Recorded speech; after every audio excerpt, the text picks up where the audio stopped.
ఇక అటు తెలంగాణలో రాజకీయం అంతా కొండా ఫ్యామిలీ చుట్టే తిరుగుతోంది. అసలు కొండా ఫ్యామిలీ ఎపిసోడ్ లో ఏం జరుగుతుంది అనేదే ఇప్పుడు కొత్త టెన్షన్ కు కారణమవుతుంది. ఓవైపు మంత్రి కొండా సురేఖపై సొంత పార్టీ ఎమ్మెల్యేలే గళం విప్పుతుంటే, మరోవైపు మంత్రులంతా సైలెంట్ మోడ్ లోకి వెళ్ళిపోయారు. అసలు ఈ మౌనం వెనుక కారణం ఏంటి? ఎవరికి మద్దతు ఇవ్వాలి, ఎటువైపు నిలబడాలి అనే విషయంలో సీనియర్ నేతల నుంచి ఆచితూచి అడుగులు వేస్తున్నట్టుగా తెలుస్తోంది. రేవంత్ రెడ్డి అధిష్టానం వైఖరి స్పష్టమయ్యే వరకు ఎటువంటి కామెంట్స్ చేయకూడదనే వ్యూహంతో మంత్రులు ఉన్నట్టుగా సమాచారం. ముందుగానే స్పందిస్తే ఒకవేళ వర్గపోరుకు కారణం అవుతుంది అన్నది వారి నిశ్శబ్దానికి కారణంగా కనిపిస్తోంది. మరి కొండా తీరుపై ఇటు పార్టీలో ఇప్పటికే తీవ్రమైన వ్యతిరేకత రావడంతో కాంగ్రెస్ పెద్దలు ఇప్పుడు ఎలాంటి నిర్ణయం తీసుకుంటారు అనేది ప్రెసెంట్ ఉత్కంఠగా మారింది.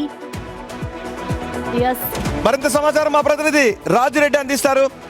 రాజిరెడ్డి, కాంగ్రెస్ లో సీనియర్ నేతల వెర్షన్ ఏంటి? నిన్న 20 మంది సమావేశమయ్యారు, కానీ నిజానికి మిగిలిన ఎక్కువ మంది వ్యూహాత్మక మౌనాన్ని పాటిస్తూ ఉన్నారా ఇక్కడ?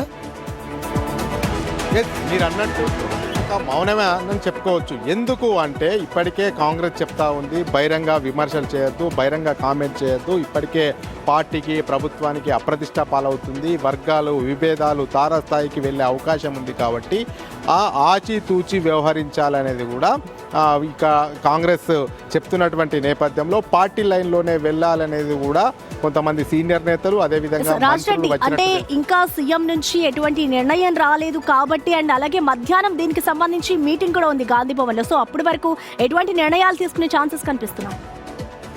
అయితే ముఖ్యమంత్రి రేవంత్ రెడ్డి ఈ అంశం పైన స్పందించిన తర్వాతనే మంత్రులు స్పందించే అవకాశాలు అయితే స్పష్టంగా కనబడుతున్నాయి. క్రమశిక్షణ కమిటీ అయితే ఈరోజు మధ్యాహ్నం 3 గంటలకు గాంధీ భవన్లో సమావేశం అవుతుంది. ఓవైపు చిన్నారెడ్డి అంశము, మరోవైపు కొండ సురేఖ అంశము చర్చిస్తారు. కొండ సురేఖ వివరణ ఇచ్చారు. ఆ వివరణ కూడా అంటే సీనియర్లలో ఏమన్నా ఒక రకమైన ఆలోచన ఉందా ఎవరికి మద్దతుని ఇవ్వాలి అని? కాంగ్రెస్ అంతర్గత ప్రజాస్వామ్యం ఎక్కువ కదా, సో ఇలాంటి ఆలోచన ఏమన్నా ఉందా సీనియర్లలో?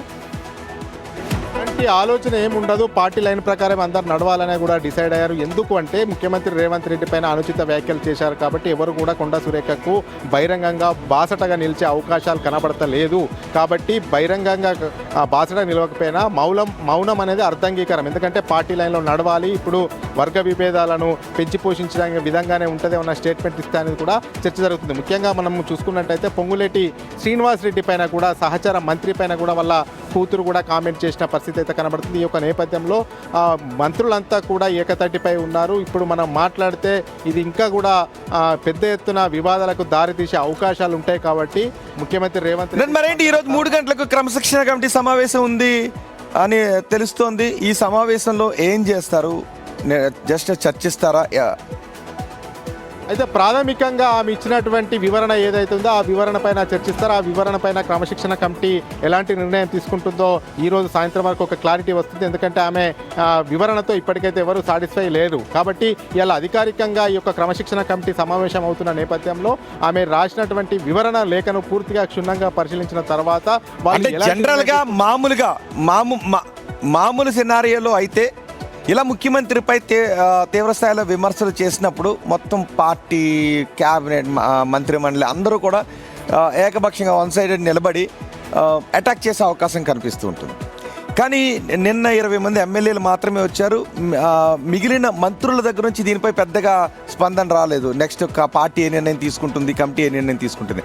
అట్లీస్ట్ సుష్మితను కూడా అటాక్ చేసిన సందర్భం కనిపించలేదు. కొండా సురేఖని 20 మంది ఎమ్మెల్యేలు అటాక్ చేశారు, కానీ మిగిలిన వారు కొంతమంది మహిళా నేతలు మాత్రం సుష్మితని అటాక్ చేశారు. మిగిలిన వాళ్ళు ఎవరు అట్లీస్ట్ సుష్మితపై ఎందుకు అటాకింగ్ మోడ్లో లేరు, రియాక్ట్ అవ్వలేదు? రోహిత్, సుష్మిత స్ట్రేచర్ చాలా చిన్నది. ఆమె కాంగ్రెస్ సభ్యత్వం ఉన్నదో లేదో కూడా ఎవరికి తెలియదు. ఆమె స్ట్రేచరు చాలా చిన్నది కాబట్టి ఎమ్మెల్యే స్థాయిలు కానీ మంత్రి స్థాయి వాళ్ళు కానీ ఆమె స్ట్రేచర్కు ఎవరు కూడా రెస్పాండ్ కారు. అయితే దీని వెనకాల, ఈ వ్యాఖ్యల వెనకాల మొత్తం కొండ సురేఖ ఉండే చేపించింది అనేది కూడా చర్చ జరుగుతున్నటువంటి నేపథ్యంలోనే 20 మంది ఎమ్మెల్యేలు భేటీ అయ్యారు.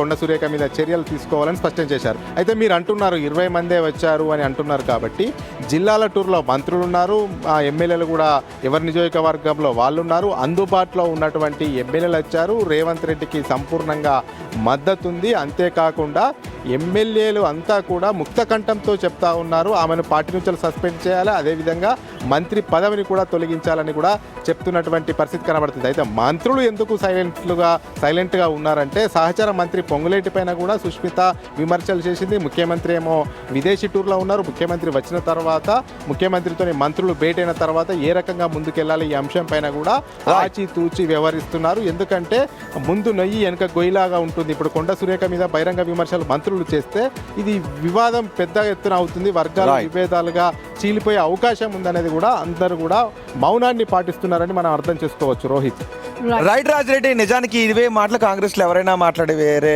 నాయకులు ఎవరైనా మాట్లాడి ఉంటే పెద్దగా పట్టించుకోకపోయి ఉండేవి. కానీ ఇక్కడ కొండా సురేఖ కుమార్తె కాబట్టి, కొండా సురేఖ ఏకైక కుమార్తె, ఆమెను రాజకీయాలకు తీసుకుని రావాలి అనే ఆలోచన కొండా సురేఖ దంపతులకి ఉంది, కొండమురళి దంపతులకి ఉంది. కూడా కొండా సురేఖ సీఎం కి సంబంధించి అనేక ఓఎస్డి విషయంలో కొన్ని వ్యాఖ్యలు చేశారు. గతంలో 2-3 సార్లు ఇవే వ్యాఖ్యలు చేశారు. సో కొండా సురేఖ ఎందుకు మాట్లాడట్లేదు అన్న దానిపైనే వీళ్ళందరూ క్వశ్చన్ చేశారు. సో మిగిలిన కాంగ్రెస్ నేతలు కొంత వ్యూహాత్మక మౌనాన్ని పాటిస్తున్నారు. ఈ వ్యూహాత్మక మౌనానికి కారణం ఏంటి?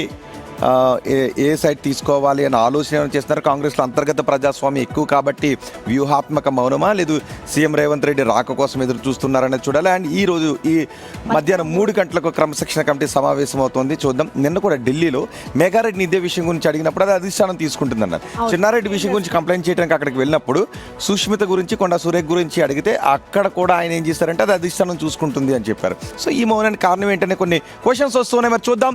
ఈరోజు సాయంత్రానికి లేదు సీఎం రేవంత్ రెడ్డి రాష్ట్రానికి తిరిగి వచ్చిన తర్వాత ఈ విషయంలో ఎటువంటి నిర్ణయాలు తీసుకుంటారు.